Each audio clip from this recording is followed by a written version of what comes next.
Welcome back to Market on Close. We're looking at equities largely in the red, but not deep in the red. Three out of four. Actually, everybody now has turned south, including the NASDAQ.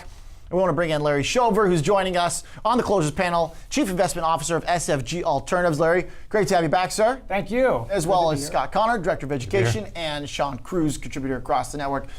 Larry, so the markets have turned soft today, largely some weakness in small caps giving back some of those recent gains, but he also got Dow in there too. This trade discussion back and forth that just won't stop.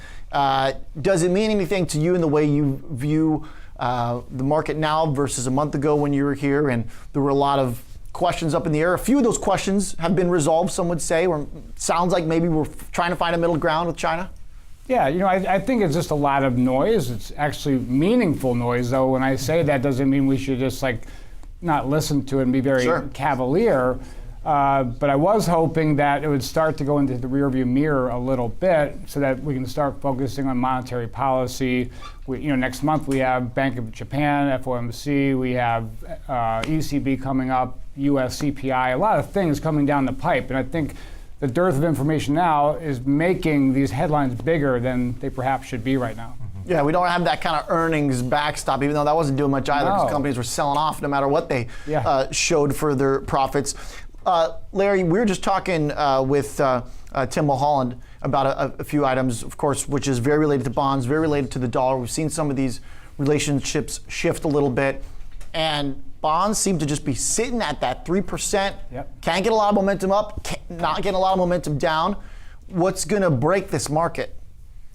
The bond market or the stock? One way or another, I should say. Break the bond market one way or another. Break it higher or break it lower. What do investors need to get more conviction? Well, I think with 10-year, we're just absorbing it. And I'd be negligent not to mention that it's been astounding. You have the stock market rallying while oil's rallying, dollars drifting higher, and yields sitting above 3%. Pretty astonishing, actually. I'm actually looking a lot more at the short end of the curve, not running away from the fact that I think the 10-year yields will be closer to 2.5 than they will be 3.5 by the end of this year. Right now, it doesn't. I don't look very. You're becoming more and more of a contrarian by the day, Larry. Yeah, well, I have to be at this point because I just don't see it. There's so many things in the data. The headline data, maybe it looks good, but beneath it all, I look at our unemployment rate and the modest rise in wages. If our unemployment rate was really 3.9%, I think our wages would be increasing a lot faster than they are right now. Yeah, guys, for tomorrow, this is a good setup into what we're going to see from the Fed. 2 p.m. tomorrow, so we'll be here discussing it on Market on Close. But Scott, what are the chances that we see something in the language that from last minutes in which the Fed, everybody expected them to not do anything, but they did, that Larry gets a piece of ammo from that where maybe they say, you know what, we're still waiting on wages, or despite the tax cut, we're still waiting on wages, or whatever it may be?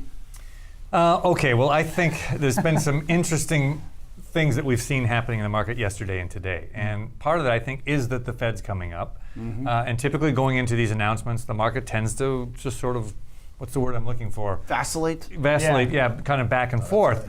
And good use of word there. Here's the thing, yesterday, we were sitting here looking at the market, Dow up 300, and was kind of scratching our heads because the VIX really never dropped a lot. We didn't get a lot of confirmation in terms of How low is it supposed to drop, Scott? It's at 13, well, how about 40 a couple months ago? How about below 13? It held above 13. Now here we are today, market's almost down 100 and almost 200.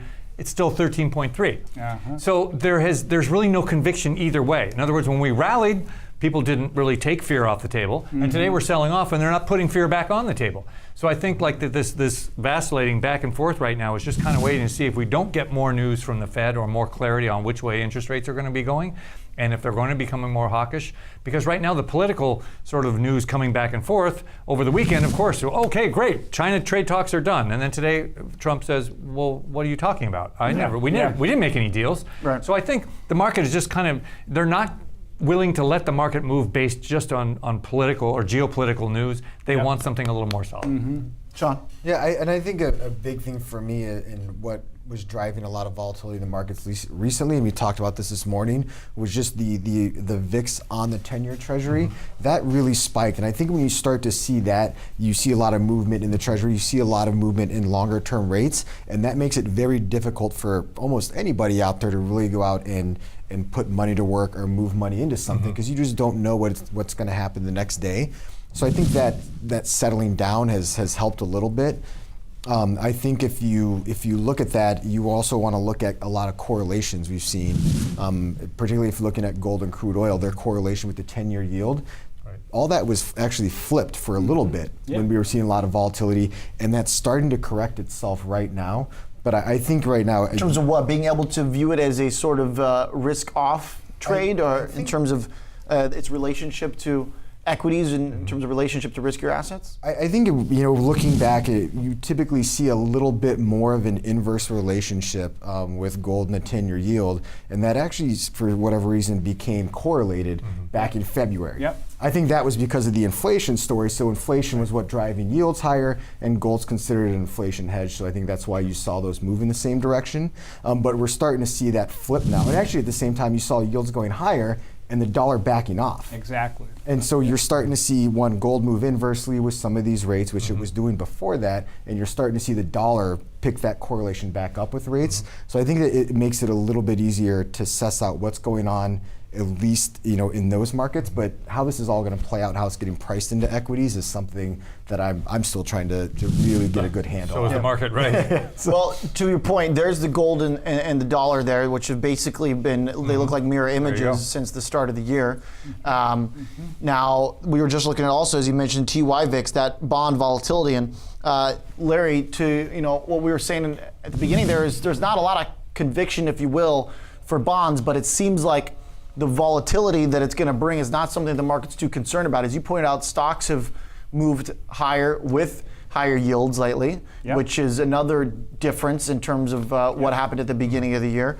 And then you've also got just a suppression of bond volatility by that Treasury VIX, which I think is interesting given the overall magnitude, which so many people were worried about, that plus 3%.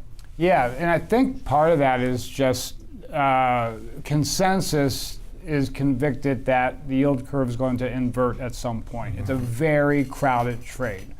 People are very bearish the front end. Right now, 2 years are 257, I think, and the call is 3% at the end of the year.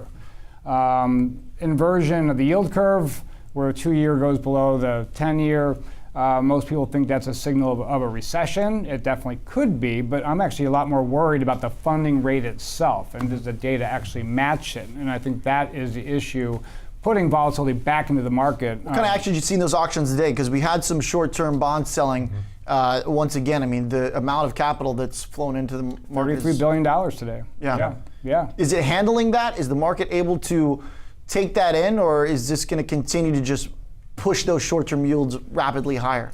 Well, I think, to answer your first question, the auction was okay-ish. It wasn't great, but given the magnitude of it, it was okay. The data was fine. But I think what consensus believes is that the Fed is going to continue to raise short-term rates. One thing you have to look at is the OIS, the overnight index swap rate. That went from 244 to 280 in a matter of 2 months. It's now almost close to the Fed's target rate for Fed futures of 290. And so that's playing into the whole thing as well. People really are starting to worry. And what's going to happen is the Fed's going to keep raising rates. In my mind, they will. And at some point, and this is the breaking point, at some point they'll pause because they realize that data has not kept up with the rate hikes, and no one knows when that's going to be. The NASDAQ closing bell is what we're looking at, and the NASDAQ is in the red. It was the one staying positive even as markets shifted towards south, but right now everything is going to end in the red on the day. The Russell 2000, the worst of the group, down 85 basis points, which might tell you that on the upside, some of those trade tensions have softened since that Russell was getting used as a hedge for the market. But you also had the Dow being weighed down by Caterpillar and Boeing. So good luck tying a cohesive narrative across these markets today. Maybe it's just a little bit of lack of news outside a few big earnings numbers. But either way, hard to paint a picture of a broad theme in the market, as it was clearly about trade yesterday. Boeing lower, Caterpillar and Deere lower.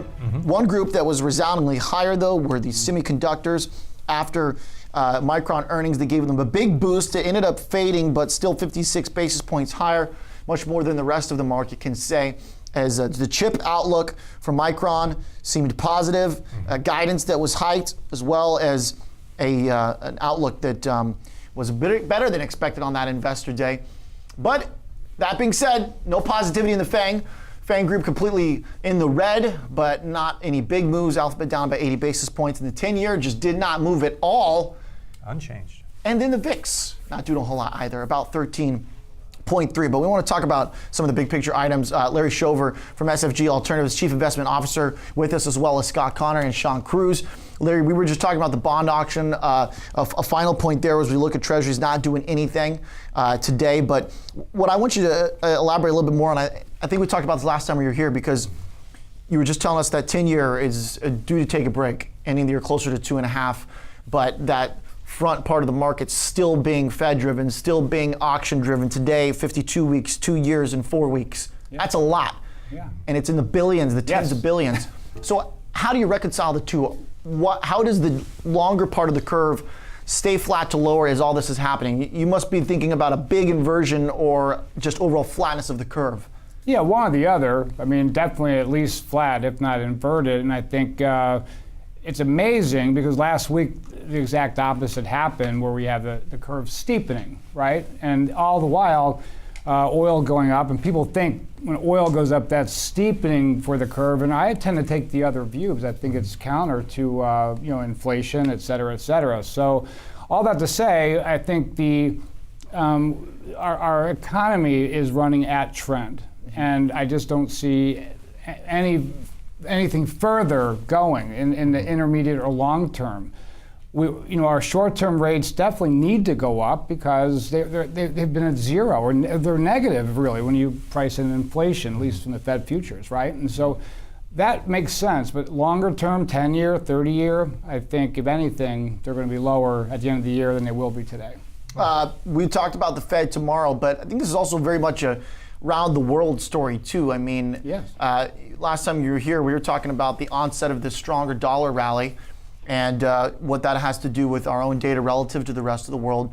When you look at Europe right now, how much is that contributing to the suppression of yields on the long term, given just how dovish they've remained, given just how hesitant they are to really start jacking up their own rates and offer some competition to the treasuries here? Yeah, no, I think it's a great point. I think that has a lot to do with it. Not everything to do with it, but definitely a lot. And you're right. I mean, the Eurozone's in danger of missing that period where they actually can raise rates, where the economy can stand it. But again, the long-term prospects just aren't there. And what that means is that I think we're going to be at the new trend for much longer. And it also means to me that I don't think we'll see a recession sooner. We'll see a recession longer than sooner because of the cycle that we're in. It's just, running on bottom for so long. And so we're not going to have that boom and bust like we've had in the past. We've talked about this a good bit. Sean, let me get you to jump in on this, because there is now a geopolitical element to the European economic story, which is, as you mentioned right before the break, Italy talking Italexit, I don't know what you want to call it, but overall just a fallout from the election that is not stopping. It seemingly, it just continues. Not at all. And then you mix that in, how do you sort of get bullish on the economy when you have these new sort of factors? And what does that mean for this whole conversation about yields here? I mean, this is all part of the same story. Yeah, I think it'll be interesting to see how Germany reacts or how this affects Germany, because so much of that European economy is anchored to what goes on in Germany just because it's such a powerhouse. So I think that's something, I think it's going to take a little bit, just like we say that about a lot of things right now, but I think it's going to take a little bit to see exactly what they're going to do and how that's going to affect. I think right now the market certainly isn't expecting anything positive out of it, and you're starting to see that maybe cause people to shift some capital around, but you hope it can at least be contained somewhat and not spread across the wider euro area. Mm-hmm. Larry, when you talk about Europe, because we were just talking about this before the break, is this a place where you have to be wary of that, or for many, the growth for earnings and more was going to be in some of these non-U.S. areas. Now I think that's really come under question in 2018. Yeah, it's a good point. And I think that's why people continue to scratch their head and say, very recently, Europe has been outperforming our market, our stock market, but for a long time it hasn't, and the valuations are so cheap. And why is that? And I think that's the wild card that's built into the stock market. But that said, it's clear that we're closer to an end of a cycle than they are. Sure. And I think we're underestimating how dynamic their economy is and how the valuations are cheap. I mean, I know for a reason, but still, it's a good place to put some of your money. The past month or so, it's been U.S. strong, dollar strong, Scott, but that really wasn't the view sort of for the longer term picture. I mean, does the bull case for U.S. equities rest on capital flows moving from other places to here? I mean, what if things get resolved? What if geopolitics blows over, data keeps cranking, and suddenly money goes back to search for that type of earnings growth? Yeah, well, again, those are a lot of good what ifs, but I tend to try to look at what's happening now. When I was on the trading floor, I didn't so much care about back testing my strategies. I want to know what's going to happen between now and expiration. Yeah. And I think that's what the market's focusing on now. You guys did a great job of kind of putting together what the yield curve is and looking out 20, 30 years. I think most people are just looking for tomorrow at 1 o'clock. Yeah. Because here's what's driving the market right now. The Fed tomorrow. Well, here's just it. We've all assumed that it's going to be 3 cuts. All right, that's the minimum, right? But a lot of people are thinking, but that's it for the year. Right, 3 cuts. It's just a question of September, December. But if that changes, if that tonality changes tomorrow, and they start leaning to, 4 cuts. Looks like 4 cuts is going to be happening here. Yeah. I think that changes the picture drastically. Yeah. And I think the market would not take that in stride. I think that would be the kind of day where we have some huge risk off, because that's going to upset the apple cart, so to speak. So I think that, and again, don't get me wrong, I don't think this is happening. And the market doesn't think this is happening, but if that sneaks into the picture tomorrow, we're not going to be talking about yield curves or anything else. It's going to be, okay, what sector do I rotate out of? What do I get out of now? How do I protect my portfolio? What's the cheapest way to do this? And it could completely change the picture. So I think there's a little bit of latent fear out there that, maybe there's a little surprise coming from the Fed. Again, not ringing the panic bell here or anything, but I'm just saying I think people want to get through Wednesday first, because look at what's happening. Like, we're talking about flip-flopping markets and VIX just kind of holding right here at 13, not going up or down, because I don't think anyone's ready to commit yet till we get a little bit more clarity from the Fed. But I think the reason it's such a big deal that people do care how fast the Fed's going to move on policy is what that can do to growth. And you've seen that when the Fed feels like they have to tighten policy too fast, what they're really going to end up doing is limiting growth, if not just completely dampening it down altogether. And that's why if you see that happen, there really isn't too many places to hide if the Fed does have to tighten policy 4 times or 5 times, whatever that number is. So that's why I think it's, you want to start looking at that, because I think if they do that, say they're going to have to move a little more than maybe they originally expected, you will see the yield curve flat, if not actually invert this time. So I think it is going to be important to get an idea of what the Fed's looking at doing this year. Well, looking at today's stock movers and ups and downs, Sean, maybe you can hide out in commodity-related names. Maybe not so much today for some of those energy stocks, which took a little bit of a breather, but you had on the upside, you've got companies with exposure to the commodities game. You've also got companies in the retail side. TJ Maxx doing okay on for the discounters as well. Larry, some of these earnings are starting to trickle in, and then you could also maybe hide on some of the big growth names like Micron. So we see this move 6%, Larry. Now I know you and I have talked about the growth versus value trade-off, and a lot of folks waiting for this transition to happen. Yet Micron comes out, puts up big numbers for their expected chip growth, buyback. I mean, it's just, isn't it still fighting the wind, waiting for a break and a shift in strategy? There's so much that's happening that goes on top of that already kind of growth on earnings front that's then buybacks and CapEx. I mean, at what point will that shift come towards style? I think if something happens where the market automatically or just all of a sudden changes where it's comfortable being at in a multiple standpoint. Okay. And let me explain. Like right now, consensus has 2018 at like $158 a share for the S&P 500, and I think 2019 is like $174 a share.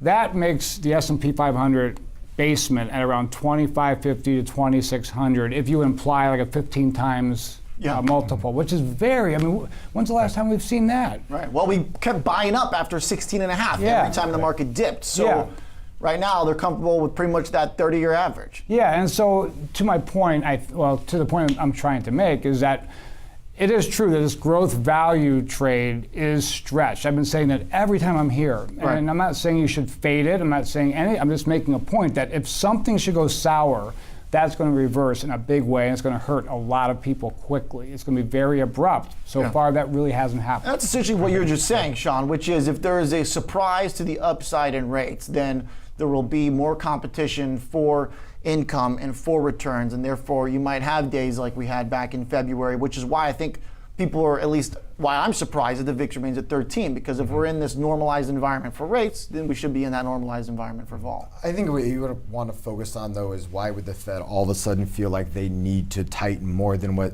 a lot of people thought? I think 3, maybe 4 was what was assumed. That's right. And now everyone is starting to think, well, what would you need for the Fed to say we actually need to go 4 times this year? I think that you would want to think, what is the likelihood? I think inflation was the initial fear back in February. That kind of has waned off a little bit. So the other thing you really want to focus on is the economy overheating or anything. And I don't think you're really seeing anything out of control that would make the Fed need to feel like they need to tighten 4 times. Well, we had Mnuchin coming out saying we're going to definitely hit 3% higher for the rest of the year. But you're absolutely right. What did we do? First quarter, 2.3, right? Yeah. So again, it's hard to imagine where the impetus would come for the Fed to say, hey, wait, things are overheating. We're going to have to really push on the gas pedal of interest rates and start pumping them up. But I think, you're right, Sean. They're very careful about what they say. They're very measured in their language, right? But what do? We tend to just tear down every word for word and see and throw headlines out there, and suddenly the market could start thinking, even though the Fed didn't mean to say it, we can mix words for them and make the market think that, they have definitely shifted towards a more hawkish stance. And then people start assuming, okay, well that means 4. Now the Fed never really said that, but a couple key words here and there, because they tend to do that. They try to be transparent, and they don't want to drop a bombshell, but they can give hints as to the direction they might be taking. And I think that's what people are looking for this time, because expectations are so believed across the entire market right now of what should happen. Larry, let's talk about some news that is in the works as well from sort of the regulatory side. We've got a Dodd-Frank bill that is in front of Congress right now that seems to be showing up in some of the financials, because today on the upside, even though rates are unchanged, you had utilities, real estate, and some of the bond proxy names higher, but the financials were the biggest, and it seems like it's a very sector fundamental story.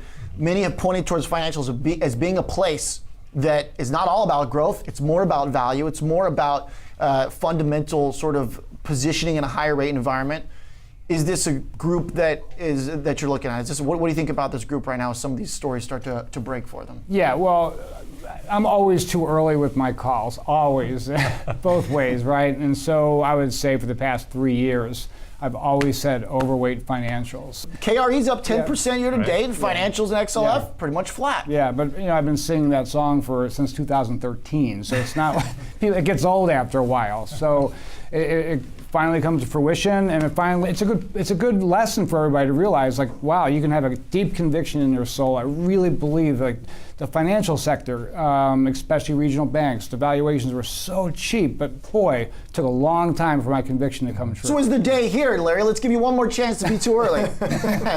Yeah, I guess rates, that's probably too early. But I do believe cyclical versus defensives makes sense. I still believe overweight Europe. That's a good play. It's a cyclical play anyway. And I continue to be overweight in Japan, and mainly in the financial sector. Does that mean that you like the fact that their central banks remain more dovish? Even though for some they might say, well, that's because your economy's softer. It sounds like you might say, well, that just means that they're earlier on in their process and they've got more time to follow a trajectory similar to maybe the 2017 S&P. That's exactly right. Not to be overly self-deprecating, but I'm always seem to be early on these calls. But I do think that at some point they're going to have to tighten at least the front end of the curve. Yeah. And with the economy rebounding globally and being at least at trend, when you see the discount in the financial sector in the Eurozone, especially with Italy, of all places, is a good place to be. All right, well, you weren't early in February when you said the bonds are getting ready to strengthen. We'll find out if we get closer to 2.5 by year end. But Larry Shover, great to have you back. Thank you. Get your insights. Always a real smart conversation, as well as Scott Connor and Sean Cruz. Larry Shover, the Chief Investment Officer of SFG Alternatives, joining us back on the Closers panel.